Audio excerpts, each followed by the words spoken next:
How do I claim the HVAC tax credit? Many homeowners in Greenwood Village, Colorado ask this question after installing a new high-efficiency heating or cooling system and hearing that federal tax incentives may be available. To claim the HVAC tax credit, you must file IRS Form 5695 called Residential Energy Credits when submitting your federal tax return. The credit is listed in Part 2 of the form and applies to qualifying energy-efficient upgrades such as certain heat pumps, central air systems, and high-efficiency furnaces.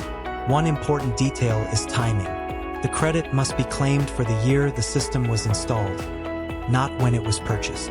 In Greenwood Village, Colorado, homeowners upgrading older HVAC systems often qualify for federal incentives when installing high-efficiency equipment. Be sure to keep documentation such as manufacturer certification statements, purchase receipts, installation invoices, and model numbers so you have records if verification is needed.